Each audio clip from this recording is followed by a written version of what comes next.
8 अगस्त 2022 के current affairs में मैं प्रशांत मावानी आप सभी का बहुत बहुत हार्दिक रूप से स्वागत करता हूं। दोस्तों, कॉमनवेल्थ गेम्स की बात करें तो भारत ने टोटल 4 गोल्ड मेडल्स ऐड किए। 3 गोल्ड मेडल्स जो हैं वो हमें बॉक्सिंग में मिले। इसमें अमित पंघाल जो हैं उन्होंने 51 किलोग्राम कैटेगरी में गोल्ड जीता।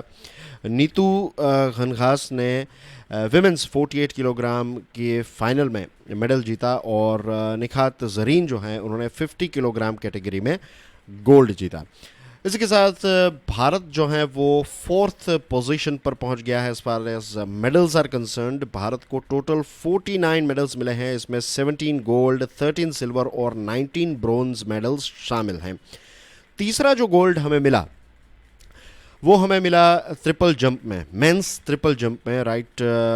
गोल्ड मिला और एक सिल्वर मिला। इसमें एल्डहोज पॉल जो हैं इन्होंने गोल्ड मेडल जीता 17.03 मीटर जंप से और अब्दुल्ला अबू बकर जो हैं उन्होंने सिल्वर मेडल जीता।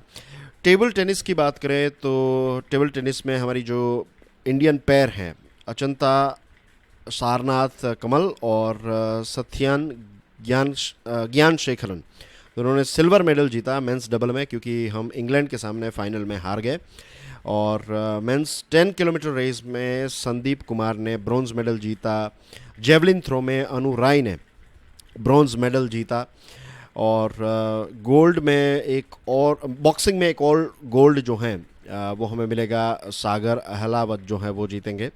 बैडमिंटन की बात करें तो हमें 2 सिल्वर मेडल्स मिले, राइट। और इसमें पीवी सिंधु और लक्ष्य सेन की जोड़ी ने काफ़ी अच्छा परफॉर्मेंस किया। अनफॉर्चुनेटली हमारे के श्रीकांत जो हैं तो उनकी हार हुई सिंगल सेमीफाइनल में।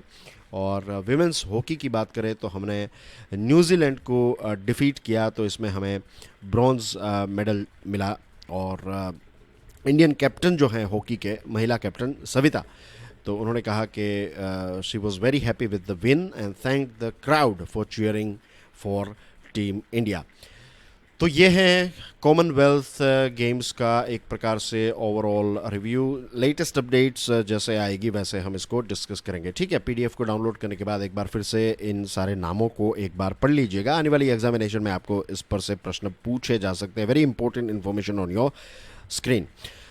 दोस्तों, अगर आज का वीडियो पसंद आए तो please share it with other students as well.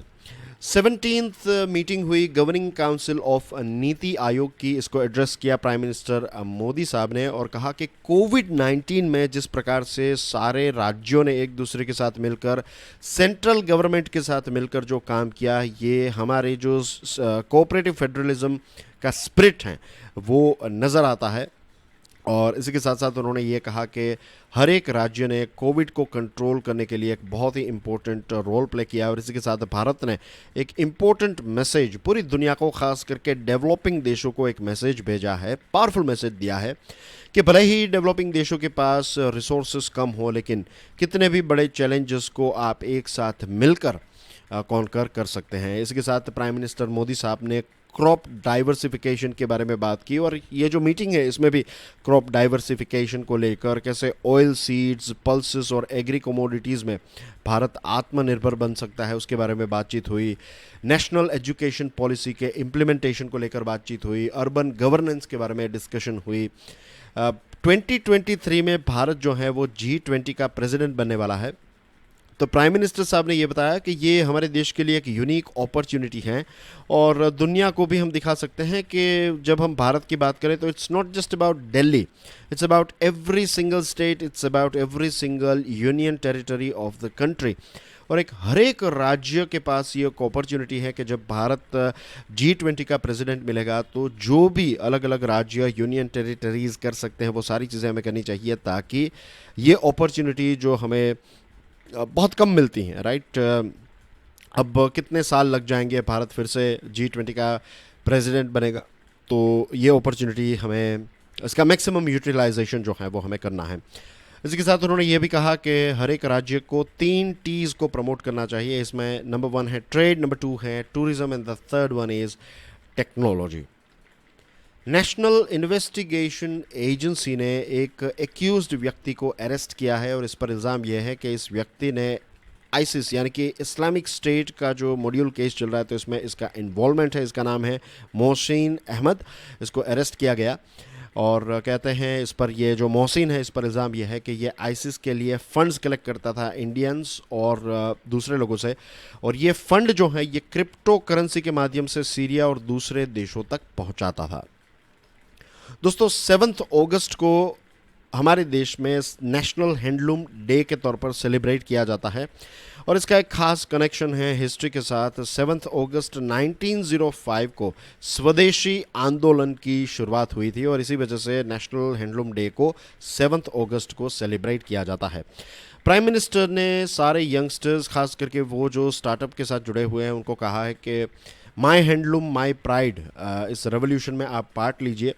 और ये भी कहा कि हैंडलूम सेक्टर जो है वो हमारे देश का रिच और जो डाइवर्स कल्चरल हेरिटेज है वो सिग्निफाई करता है। और इसी के साथ सारे लोग जो हैं वो हैंडलूम प्रोडक्ट्स का ज़्यादा से ज़्यादा इस्तेमाल करें। इंडिजीनियस वीवर्स के द्वारा हमारे देश के जो लोग बनाते हैं हैंडलूम को, तो उसका इस्तेमाल करें, तो इससे हमारे देश को फ़ायदा होगा। हमारे देश के होम मिनिस्टर और कोऑपरेशन मिनिस्टर जो हैं अमित शाह साहब, उन्होंने कहा कि we need to resolve to preserve and promote handloom heritage and empower handloom weavers, especially women। इसी के साथ उन्होंने ये भी कहा कि आज के दिन यानी कि 7 अगस्त के दिन पर तेलंगाना में एक इंश्योरेंस स्कीम वीवर्स को लेकर जो है वो इम्प्लीमेंटेशन में आ चुकी है और इससे 80,000 जितने वीवर्स जो हैं तेलंगाना के, उनको इंश्योरेंस स्कीम का लाभ मिलेगा। Indian Space Research Organisation ISRO के चेयरमैन S सोमनाथ साहब ने जो स्मॉल सैटेलाइट लॉन्च व्हीकल, जो हमारा PSLV है, फिर GSLV है, तो वैसे हमारा SSLV है। तो SSLV जो है it is about small satellite launch vehicle. तो it's like a hatchback car, you know, एक छोटी सी कार है, 2-3 पैसेंजर्स को जाना है, तो you don't use SUVs, right, you use छोटी कार। तो वैसे ही छोटे छोटे सैटेलाइट्स भेजने हैं, तो उसके लिए GSLV PSLV का इस्तेमाल नहीं, हम SSLV का इस्तेमाल करेंगे। अनफॉर्चुनेटली जो SSLV की फर्स्ट फ्लाइट थी, SSLV D1EOS-02, तो ये मिशन जो है ये एक फेलियर रहा और श्रीहरिकोटा से इसको लॉन्च किया गया। इसको 356 इंटू 76 किलोमीटर एलिप्टिकल ऑर्बिट में सैटेलाइट्स को लॉन्च करना था, लेकिन फाइनल स्टेज में ये अनस्टेबल हो गया। और इसका जो प्रपोजन स्टेज हैं, overall hardware, aerodynamics, design, new generation electronics, separation system, ये सारी चीज़ों ने अच्छी तरीके से परफॉर्म किया, लेकिन फाइनल अल्टीट्यूड में कुछ चीज़ें हो गई, इसकी वजह से ये फेलियर हो गया, ये मिशन जो है ये फेल हो गया। इसरो की सबसे अच्छी बात ये है कि इसरो जो है ये फेलियर को फेलियर नहीं मानता है। इसरो जो है ये फेलियर में से नई चीज़ें सीखता है। तो इसरो के चेयरमैन ने ये बताया कि टीम, जो एक्सपर्ट्स की टीम है, वो पूरा इसका एक एनालिसिस करेगी और देखेगी कि क्यों यहाँ पर फेलियर रहा, और आने वाले समय में छोटे बड़े करेक्शंस करके SSLV D2 को फिर से लॉन्च किया जाएगा। इसरो एक ऐसी ऑर्गेनाइजेशन है जिससे हम सबको इंस्पिरेशन मिलती है कि फेलियर से इसरो जो है वो बैठ नहीं जाती है, राइट, वो फिर से फेलियर को एनालाइज करके सक्सेस की तरफ आगे ही बढ़ती रहती है। तो हेड्स ऑफ टू इसरो। हमारे देश की नई फ्लाइट अक्सा एयर जो हैं, इसकी पहली फ़्लाइट मुंबई से अहमदाबाद की फ़्लाइट थी। तो ये पहली फ़्लाइट को वर्चुअली इनॉग्यूरेट किया हमारे civil aviation minister Jyotiraditya Scindia साहब और minister of state for civil aviation retired general VK Singh साहब ने। और हमारे जो मिनिस्टर हैं मिस्टर सिंधिया साहब, तो उन्होंने कहा कि पिछले 8 सालों के अंदर इंडियन सिविल एविएशन इंडस्ट्री जो है ये कम्प्लीटली ट्रांसफॉर्म हो चुकी है। उड़े देश का आम नागरिक उड़ान स्कीम के तहत 425 रूट्स फ़िलहाल चल रहे हैं और भारत सरकार का ये लक्ष्य है कि 1000 रूट्स जो हैं वो टोटल ऐड किए जाएं और एयरपोर्ट्स जो हैं वो 68 है, तो इससे बढ़कर 100 एयरपोर्ट्स जो हैं ये कनेक्टिविटी प्रोवाइड करें। इंडिया USA की स्ट्रेटेजिक पार्टनरशिप के साथ जुड़ी हुई एक इम्पोर्टेंट खबर है। USA की navy ship USNS Charles Drew जो है ये L&T का जो शिपयार्ड है कट्टुपल्ली चेन्नई में, तो यहाँ पर ये USNS चार्ल्स ड्रू जो है ये बड़ी शिप जो है यहाँ पर पहुँच गई। और यहाँ पर क्यों पहुँची? रिपेयर और एलाइड सर्विसेज के वर्क के लिए। और ये पहली बार ऐसा हुआ है कि USA की नेवी शिप जो है वो भारत में रिपेयर के लिए आई है। तो आत्मनिर्भरता की बात करें डिफेंस सेक्टर में तो ये एक बहुत बड़ा बूस्ट मिलेगा। और इसी के साथ साथ हम ये भी दिखा पाएंगे कि भारत के शिपयार्ड्स जो हैं ये ग्लोबल शिप रिपेयरिंग मार्केट में एक बहुत ही इंपॉर्टेंट प्लेयर के तौर पर उभरेंगे। और इसका कॉस्ट इफेक्टिव जो हमारे देश में कॉस्ट इफेक्टिव शिप रिपेयर और मेंटेनेंस सर्विस, ये सारी चीज़ें और वाइड रेंजिंग सर्विसेज हम प्रोवाइड कर सकते हैं। टेक्नोलॉजिकल प्लेटफॉर्म्स हमारे पास अवेलेबल हैं। तो this is the first ship but this is not going to be the last one. बहुत सारे दूसरे देशों की शिप्स भी अब हमारे देश में रिपेयर के लिए आएंगी। इसराइल पैलेस्टाइन के साथ जुड़ी हुई एक खबर है। इसराइल ने पैलेस्तीनियन इस्लामिक जिहाद ग्रुप के सेकंड टॉप मिलिटेंट को मार दिया है।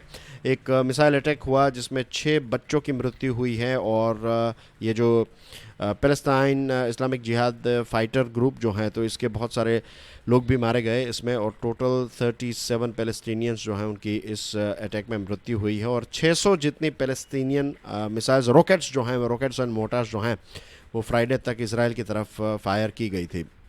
इसराइल ने कहा कि ये ऑपरेशन उन्होंने इसलिए किया क्योंकि ये जो ऑर्गेनाइजेशन है उससे उनको एक इमीडिएट थ्रेट था। और लास्ट टाइम मई 2021 में कोविड चल रहा था और उस समय में इसराइल और गाज़ा के बीच में 11 दिनों का कॉन्फ्लिक्ट हुआ, काफ़ी बड़ा कॉन्फ्लिक्ट हुआ था। उस टाइम पर ये काफ़ी चर्चा थी। उसके बाद ये 2021 के बाद ये सबसे बड़ा वायलेंस हमें इन दोनों एरियाज़ में देखने को मिल रहा है। चाइनीज़ शिप हम्बनटोटा विजिट, आपकी स्क्रीन पर ये रहा हम्बनटोटा, राइट। ये श्रीलंका का मैप है और यहाँ पर आप साउथ में देख सकते हैं हम्बनटोटा पोर्ट, जिसके बारे में आप जानते होंगे चाइना ने पूरा इसको टेक ओवर कर लिया है। तो चाइना के जो एम्बेसडर हैं वो श्रीलंका के प्रेसिडेंट रनिल विक्रमासिंघे को मिले।